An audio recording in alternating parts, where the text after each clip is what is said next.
Bonjour à tous et bienvenue sur cette nouvelle vidéo. Aujourd'hui, je vais vous présenter comment moi j'installe finalement N8N chez mes clients et notamment j'utilise la partie Worker, donc je mets N8N en mode queue. À quoi ça sert de mettre en mode queue? C'est simplement que ça va permettre de lancer plein de workers en parallèle pour pouvoir supporter une charge de travail qui est plus ou moins conséquente. Par défaut, l'installation de N8N qu'on a vu sur la vidéo précédente gère tout simplement une seule instance de N8N et ce qui fait que si vous avez beaucoup d'automatisation, vous allez retrouver face à un bouchon, c'est-à-dire que il va pas pouvoir traiter l'ensemble de toutes les tâches qu'on lui donne à faire.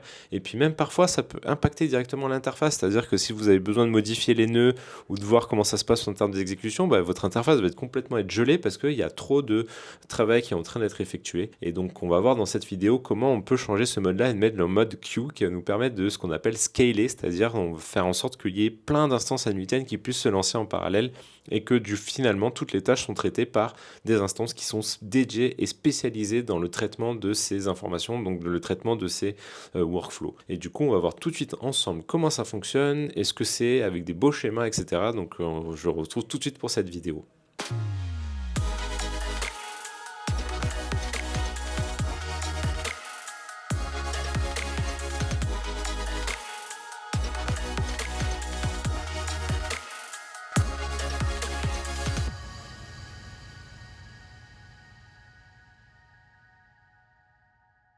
Donc j'ai tout simplement repris l'instance que j'ai créée lors de la vidéo précédente, que je vous mets en lien tout de suite. Donc, c'était l'instance toute simple, toute basique en termes d'installation avec donc mon, fichier dockercompose.yml, que vous pouvez voir ici avec donc mon service PostgreSQL ainsi que mon service N8N et tout l'objectif, ça va être de pouvoir le faire passer donc en, quelque chose de plus scalable. Donc c'est-à-dire que je vais pouvoir exécuter différentes exécutions en parallèle.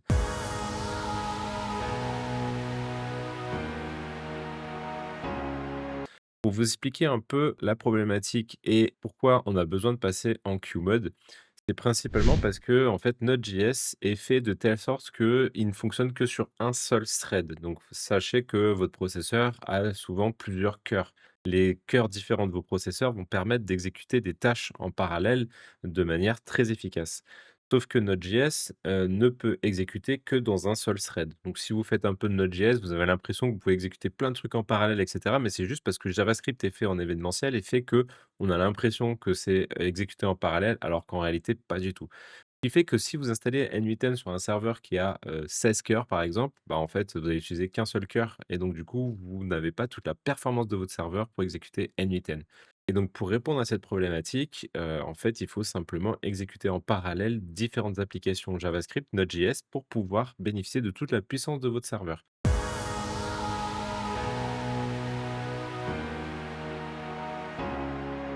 Et pour ce faire, en fait, pour N8N, le principal mode qui va permettre d'aider à faire ça, c'est le mode queue. Comment fonctionne le mode queue? En fait, vous allez avoir votre main instance qui va rester votre main instance, c'est celle avec laquelle vous allez pouvoir interagir avec l'interface, de créer vos nœuds, de créer toutes vos automatisations et aussi c'est elle qui va s'occuper de exécuter tout simplement les différents triggers et ainsi que recevoir, ce qu'on appelle les webhooks, donc les appels depuis des URL externes. Et en fait, l'idée, c'est que celle-là, elle reste donc la main instance, c'est celle qui est votre instance principale qu'on a configurée ensemble avec ce Docker Compose. Donc, c'est ici cette main instance. Et ensuite, ce qu'on va devoir faire, c'est simplement créer des petits workers. Donc, des petits workers, ce sont des instances N8N qui vont être indépendantes et qui vont pouvoir s'exécuter en parallèle. C'est-à-dire que, in fine, on va pouvoir dire, tu m'exécutes une, deux ou trois instances, voire même plus de nombreuses instances workers N8N qui vont donc travailler en parallèle et vont être capables et vont avoir la capacité de pouvoir traiter toutes les exécutions qu'il y a à faire de manière parallèle et donc beaucoup plus rapidement de ce que vous l'aurez fait si vous avez qu'une seule instance N8N.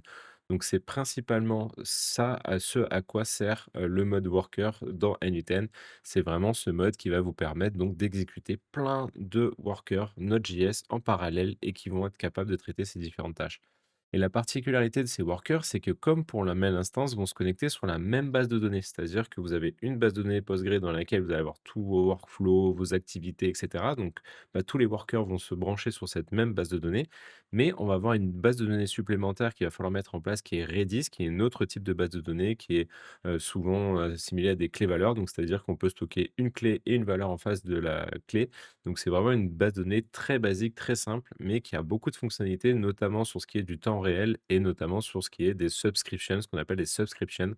Ce qui font que, par exemple, une fois que la main instance va avoir un trigger ou un webhook qui va déclencher, eh ben, au lieu d'exécuter directement la tâche, il va aller stocker la tâche directement dans Redis et dire bah, il y a une tâche qui est en attente, va falloir l'exécuter. Et les workers sont en écoute là-dessus. Et dès qu'il y a une tâche qui est mise dedans, bah, un des workers qui est disponible parce qu'il n'est pas en train de travailler, direct, il va dire bah, moi, je prends la tâche et il va là ce qu'on appelle la loquer. Donc, il va la bloquer pour lui. Il va dire bah, c'est moi qui l'exécute et c'est moi qui prends en charge cette tâche-là.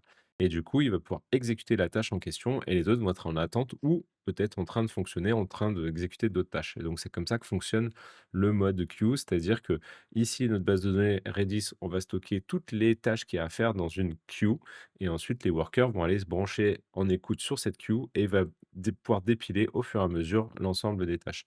Donc ça, c'est vraiment le mode que j'installe sur la plupart de mes projets parce qu'en réalité, bah, on a beaucoup d'exécution et du coup, pour gagner en efficacité, en rapidité et que, voilà, ça puisse bien tourner et ben, c'est pas mal de se mettre comme ça en mode queue avec des workers différents qui s'exécutent en parallèle. Et ensuite, les workers, bah, une fois qu'ils vont travailler, ils vont prendre une tâche et bah, quand ils vont devoir récupérer, par exemple, la dernière version du workflow, bah, là, ça se trouve bien dans la base de données PostgreSQL qui est partagée aussi avec la main instance et donc va récupérer la dernière version du workflow, va exécuter la tâche, va stocker éventuellement des informations dans cette base de données et puis voilà, il va pouvoir fonctionner et travailler comme si c'était une même instance, sauf que lui, il aura que comme responsabilité de, travailler sur ces tâches.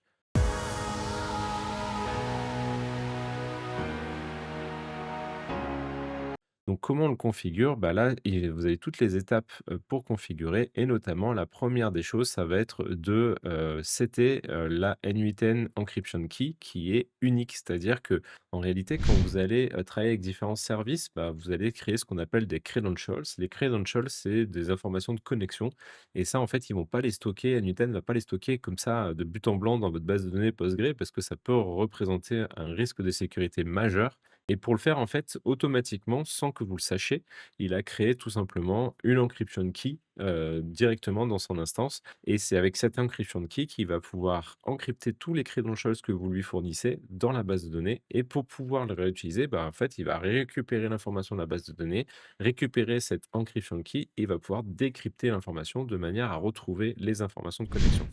Et du coup, ce qui se passe, c'est que si, par exemple, vous avez déjà lancé une instance N8N sur laquelle vous avez des credentials, sur laquelle vous avez des workflows qui tournent et que vous voulez passer en mode queue, bah, l'une des premières étapes, ça va être de récupérer cette encryption key actuelle parce que si vous ne le faites pas et que vous générez une nouvelle encryption key en settant la vanne d'environnement, comme ils le disent ici, N8N encryption key, bah, le problématique qu'il va y avoir, c'est que plus personne va être capable de lire finalement les credentials qui sont dans la base de données. Puisque du coup, si la clé ne correspond pas avec laquelle, les, credentials ont été encryptés, bah, du coup, il y a plus possibilité de décrypter, ces credentials. Donc, il faut vraiment faire attention à cette étape.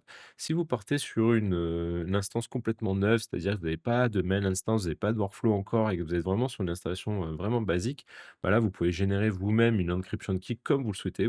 C'est une phrase, hein, vous mettez ce que vous voulez et là, ça fonctionnera bien. Mais par contre, si, vous avez déjà une instance qui tourne avec plein de workflows, avec des credentials et cetera, bah, c'est vraiment une étape importante de récupérer cette encryption key pour pouvoir, le donner aussi aux workers parce que, quand ils vont récupérer les credentials pour pouvoir se connecter à vos différents services, bah, il faut qu'ils soient en capacité de décrypter, cette clé.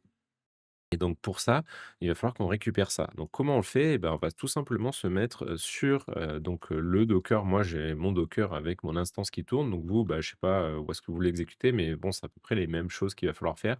Il va falloir déjà se connecter dessus. Donc je vais me connecter sur l'instance avec, bin sh qui va me permettre de me connecter directement à SSH sur la machine. Mais avant, la petite étape que j'ai oubliée, c'est qu'il faut bien vérifier où est-ce que vous avez monté votre répertoire n8n. Moi, mon répertoire N8N est tout simplement mis dans home node.n8n. Donc, c'est le dossier dans lequel j'ai mis le volume persistant. Et dedans, bah, c'est là-dedans que N8N, par défaut, stocke ces informations et notamment l'encryption key si vous n'avez rien fait auparavant.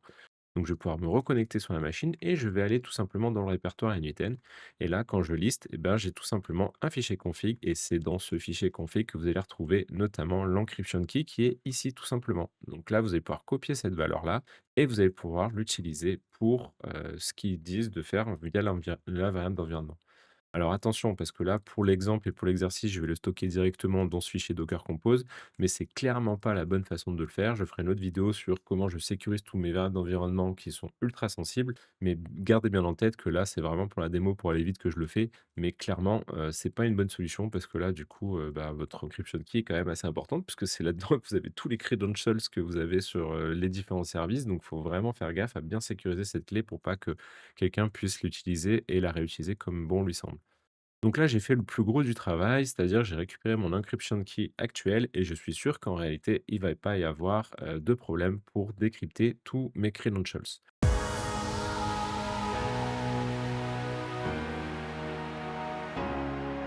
La deuxième étape qui me demande de faire, c'est simplement de mettre en exécution mode queue. Donc je vais tout simplement aller ici, je vais rajouter ma variable d'environnement exécution mode et je vais lui balancer queue. Donc ça, voilà, j'ai fait le plus gros du travail. Et ensuite, il va falloir faire une nouvelle base de données Redis. Donc effectivement, comme je l'ai dit ici, bah, on avait une base déjà de données Postgre. Bah, là, je vais devoir rajouter une base de données Redis. Pour ce faire, bah, je vais aller dans la liste des services. Je vais recopier à peu près, à peu de choses près ce que j'ai fait pour Postgre, parce que ça a peu de choses près la même chose. Et là, du coup, je vais simplement nommer Redis, tout simplement. Je ne suis pas très original.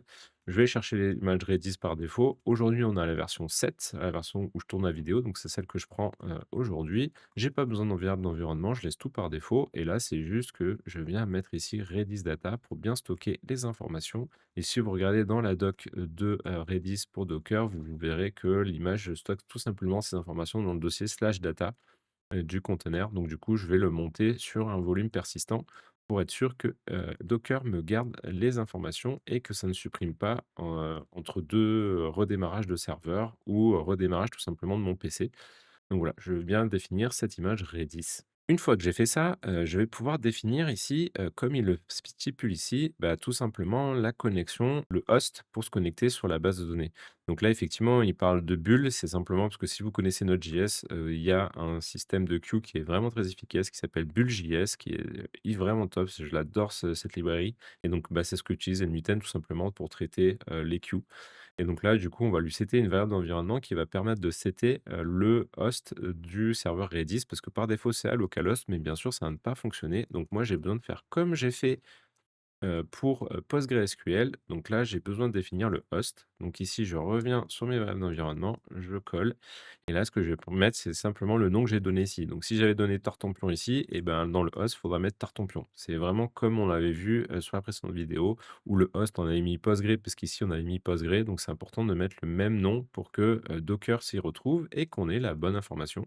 Donc là, j'ai simplement lancé un nouveau service Redis et dans laquelle je l'ai appelé tout simplement le host sur Redis. Et donc là, c'est super. Je peux rajouter une petite commande quand même parce que là, on commence à avoir pas mal de services et c'est la commande depends on. Donc c'est avec un S bien sûr. Et je vais pouvoir lister les services auxquels mon N8N va dépendre. Donc là, notamment, c'est Postgre et va dépendre aussi de Redis. Comme ça, en fait, tout simplement, il va attendre déjà que ces services-là soient bien lancés avant de lancer un 8N, puisque là, on a vraiment 2 bases de données. Donc là, ça commence à faire beaucoup. Donc voilà, je rajoute simplement ces informations-là et voilà. Donc là, j'ai fait le plus gros du travail en installant, donc Redis et maintenant je vais m'attaquer aux workers.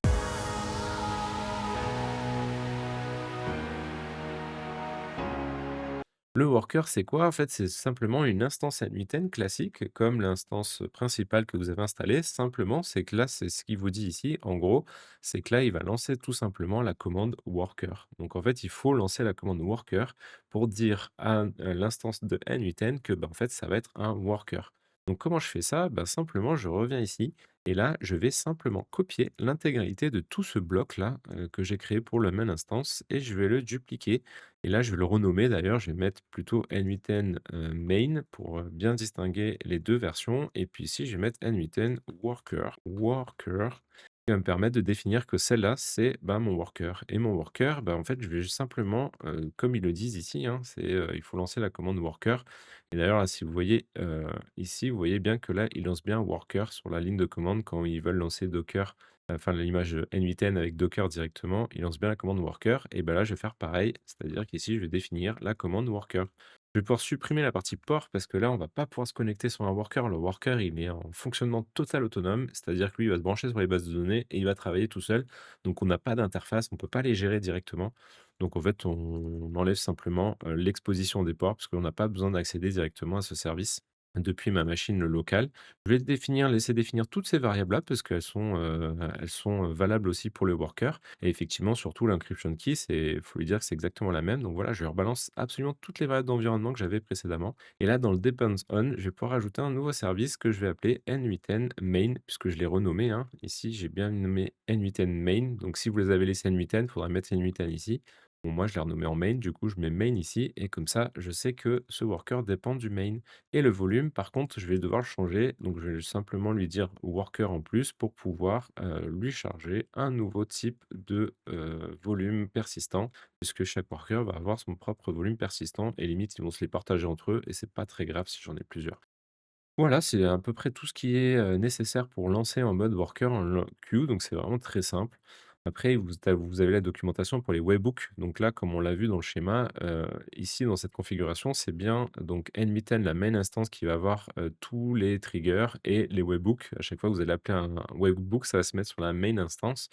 Vous avez besoin de séparer aussi ça parce que vous avez beaucoup de webhooks qui sont appelés pour éviter de surcharger votre main instance. Vous avez la possibilité de sortir la configuration des webhooks comme on le fait pour les workers. Et donc là, pour ce faire, vous avez toute la documentation qui vous l'explique et c'est sensiblement à peu près la même configuration que ce qu'on vient faire pour les workers, sauf qu'au lieu de lancer worker, il faut lancer webhook tout simplement. Donc ça, c'est vraiment si vous avez, nécessité de le sortir parce que vous avez vraiment beaucoup d'appels, sur le webhook. Ça m'est arrivé sur un projet où j'ai dû le faire, mais bon, la plupart du temps, non, il n'y a pas forcément nécessaire. Ça dépend vraiment de ce que vous en faites. Il vous explique aussi comment configurer le load balancer. Donc quand vous avez plusieurs workers, de plusieurs webhooks, différents, vous allez pouvoir mettre un load balancer qui va vous permettre, bah, un coup de répartir la charge sur un conteneur, un coup sur un autre. Donc là, vous avez toute la configuration dédiée à ça. Et ensuite, vous avez la possibilité aussi de configurer les workers concurrency. Donc par défaut, ils sont à 10. Vous pouvez descendre à 5 si vous le souhaitez. Donc là, il suffit simplement de rajouter cette instruction aussi directement sur la commande derrière pour lui dire qu'il peut avoir que 5 concurrences, de, travail, de job en parallèle. Et ça, vous le faites seulement si vous voyez que celui par défaut, vos workers, ils en peuvent plus, ils n'arrivent pas à traiter les informations. Ça peut être intéressant de le faire, mais la plupart du temps, vous pouvez laisser par défaut. Et enfin, la dernière installation qu'on peut faire, mais que j'ai pas jamais dû le faire sur d'autres projets, c'est de pouvoir faire les mains, donc le multi-main setup. C'est-à-dire que là, bah, de la même manière qu'on a fait pour les workers, on va pouvoir paralléliser les main instances pour en avoir plusieurs. Donc ça, c'est vraiment utile si vous avez vraiment beaucoup de triggers ou vous voulez être sûr d'avoir accès à l'interface. Enfin bon, c'est sur des projets beaucoup plus complexes, mais sachez que ça existe et c'est possible. Donc une fois que vous avez bien tout configuré, comme ceci, bah, vous pouvez lancer simplement tous les services avec la même commande docker compose up-d et là qu'on voit qu'automatiquement il a fait, Redis et le worker. Donc là, c'est possible que si vous avez déjà fait, la première étape, de la précédente vidéo, qu'en fait il a juste tiré l'image Redis parce que vous l'avez pas encore sur votre poste. Moi, j'avais déjà Redis parce que j'utilise beaucoup, en local et donc forcément je l'avais déjà. Et donc là, si, je regarde les exécutions et ben, on voit qu'on a effectivement le nouveau service Redis qui est lancé et on voit qu'ici, on a bien le worker qui est lancé, le worker 1 et le main 1. Donc on voit qu'ici, on expose bien le port, 5678 pour pouvoir y avoir accès à l'interface et là, il n'y a pas besoin, donc il a pas d'exposition, de port sur ce service et donc là, je peux faire un petit log pour voir ce qui s'est passé et voir que tout est normal. Donc là, on voit que maintenant, bah, j'ai la base Redis qui s'est lancée, j'ai le main. Donc là, il y a une petite alerte sur le fichier de permission du config. Donc effectivement, là, vous avez, la petite variable d'environnement que vous pouvez ajouter, directement dans votre, Docker Compose. Donc là, je peux l'ajouter directement ici sur les 2 services, hein, ça concerne les 2. C'est-à-dire que là, comme ça, il va bien setter les bons settings nécessaires pour le fichier de config parce qu'il est trop ouvert et donc je vais pouvoir faire pareil sur les workers. Voilà, je vais pouvoir le relancer, hop, comme ça il sera content. Donc compose logs-f et donc là on voit que le worker est bien successfully, lancé, donc ça c'est top.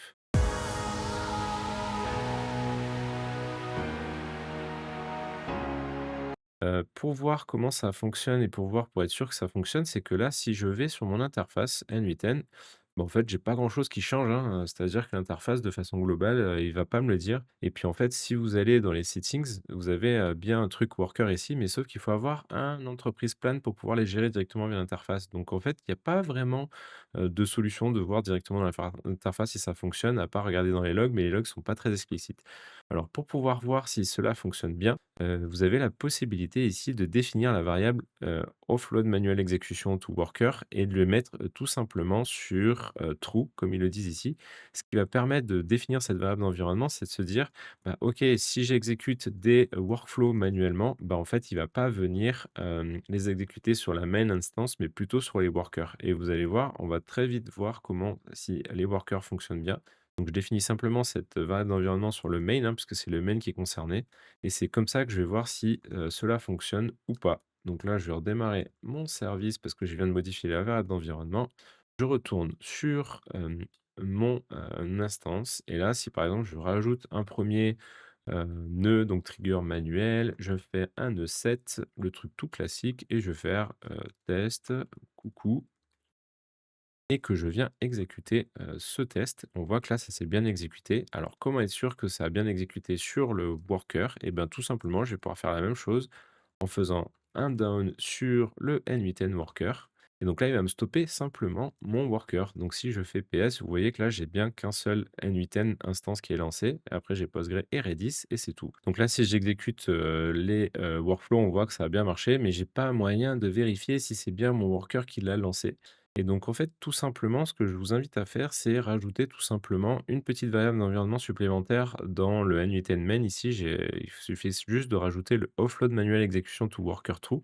Et en fait, en définissant cette variable d'environnement, ça va forcer de dire que, bah, en fait, c'est pas mon main instance qui doit exécuter l'exécution, mais que c'est plutôt des workers. Donc, en faisant ça, je m'assure que finalement, c'est des workers qui exécutent effectivement bien mon nœud manuel.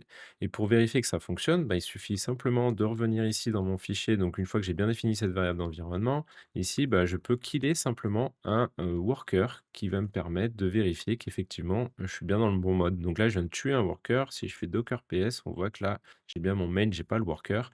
Si je recharge ici et que je vais chercher à exécuter, bah, on voit qu'ici, ça tourne sans fin. Donc vous voyez qu'ici, ça ne s'exécute pas parce que j'ai pas de worker. Donc en fait, il a mis la tâche dans Redis et puis il attend que quelqu'un, vienne le récupérer.